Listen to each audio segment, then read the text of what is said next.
morning guys! So welcome to Dubai. So it's our day 1 dito sa Dubai. At it's February 14 ngayon, so Valentine's Day. Magsa tayong nandito sa Dubai ng February 14. So ngayon guys ay meron ako naka-schedule na activity doon sa bandang Marina. So medyo malayo-layo siya dito sa city center. Nag-book ako ng 1.5 boat tour doon sa exclusive yacht tour doon sa bandang Marina. So excited ako guys kasi na-experience ko yung ganong klaseng activity nung nandun ako sa Sydney, Australia.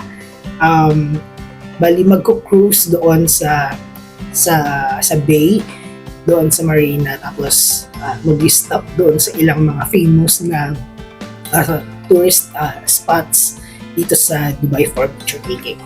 So, yun guys, yung gagawin sa first part ng araw. Then, mamayang hapon ay pupunta ako doon sa libot ng Burj Khalifa, doon naman sa area na yan.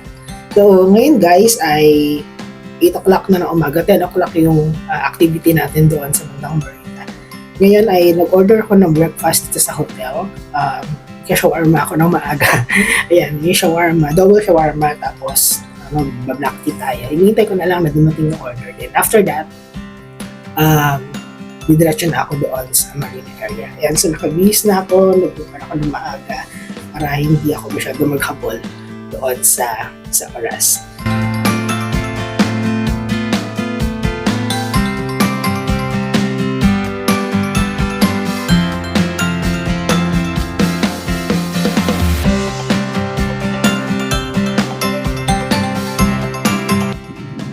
Okay guys, dumating na guys itong order ko dito sa hotel. Itong double shawarma, double chicken shawarma, tapos meron akong black tea.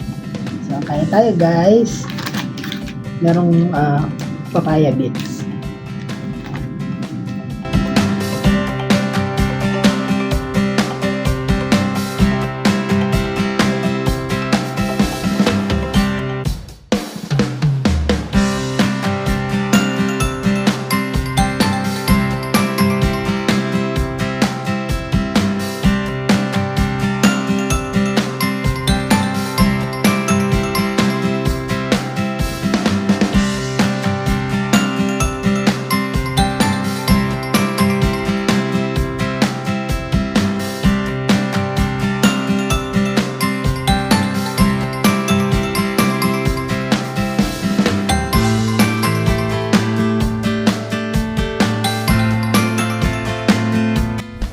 Okay, so going to Dubai Marina, so kailangan natin sumakay ng metro, Metro Green Line, and bababa tayo sa Union Station. And then from Union Station, ay magta-transfer tayo sa Red Line, papunta ng DMCC Metro Station.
Hello guys, so nandito ako ngayon sa Dubai Marina.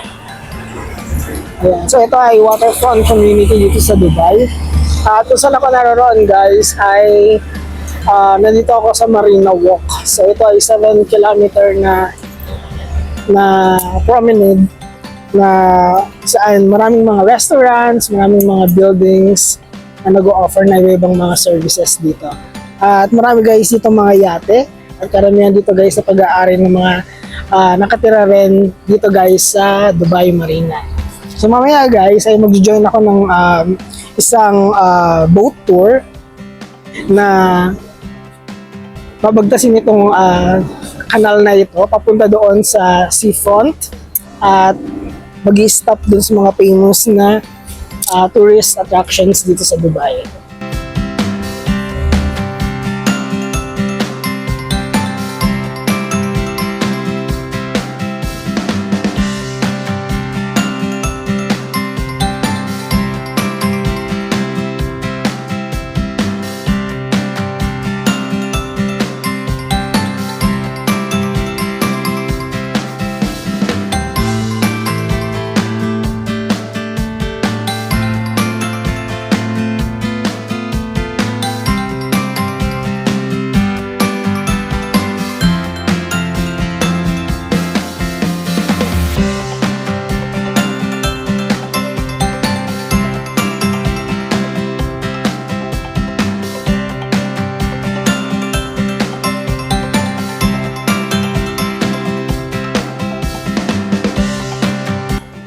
Yan naman guys sa likod, ayan yung Dutch Oriental. So if you want luxury dinner cruise, yan from 8:30 PM to 10:30 PM guys, available yan.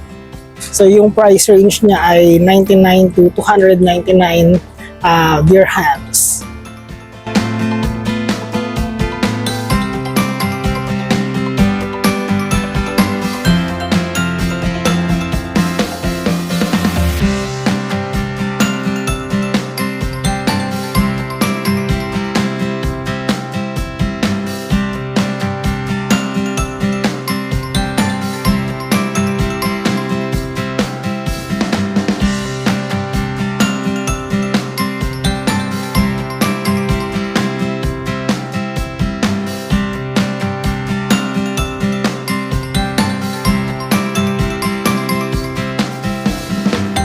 Kasi nag-check-in ako guys dito sa exclusive yacht. Tapos binigyan ng boarding pass. Yung kanilang boarding pass. Then tatawagin na lang maya kung ready na yung boat. 12 o'clock PM yung schedule ng ating tour.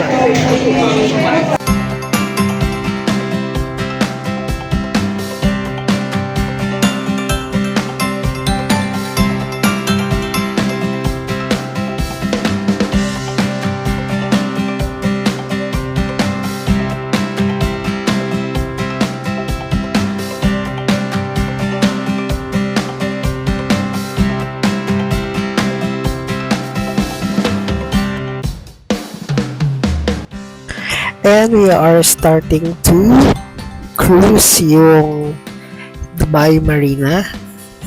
It will take at around 1.5 hours. Meron guys na nag-voice over dito para nakikita or nalalaman kung nasang spot na tayo. Isang spot tinitigil at tina-explain guys yung mga lugar na tinitigilan. So, yung nabook ko guys ay pang 12 o'clock ng tanghali. So, tanghaling tapat siya at medyo mainit. Kasi hindi ko naabutan yung 10 o'clock na slot. Kaya nag-change ako ng schedule. Ito palang cruise na ito guys ay amounting to 1,400 pesos or at around 160 United Arab Emirates dirhams. So nagbook ako guys ng tour via Klook para meron tayong discounts.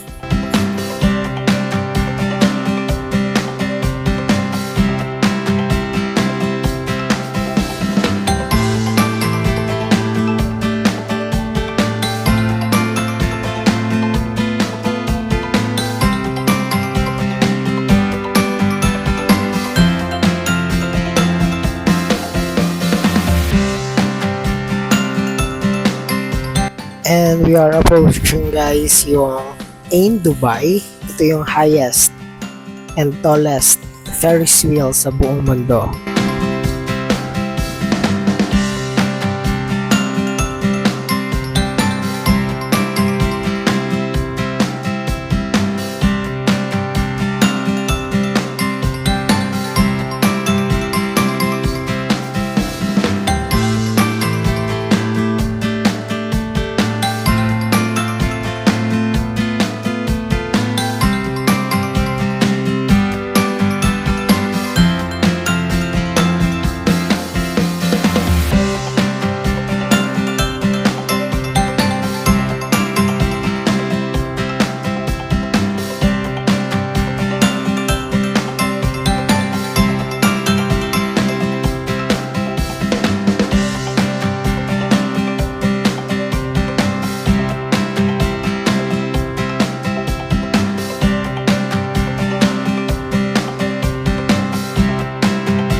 Hey guys, so natapos na guys yung speedboat tour by the exclusive yacht. So 1.5 hour guys yung naging tour at yun lang, napakainit kasi alas 12 ng tanghali yung nabook ko na slot. Tapos may mga part doon na titigil or mabagal guys yung takbo ng boat, kaya medyo nabibilad sa araw. Pero a very good experience yun guys. Marami kayong makikita mga best spots dito sa Dubai, including yung Burj Al Arab, tapos yung part ng The Palm, Jumeirah, yung The Atlantis, tapos yung iba pang mga private resorts. Ayan. So for only 1,300 plus in pesos, nabook ko siya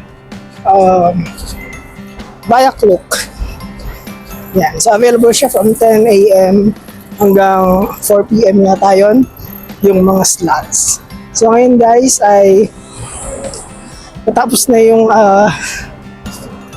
ating tour dito sa Marina Dubai, at pupunta ako sa next destination, yung sa The Palm, The View at The Palm.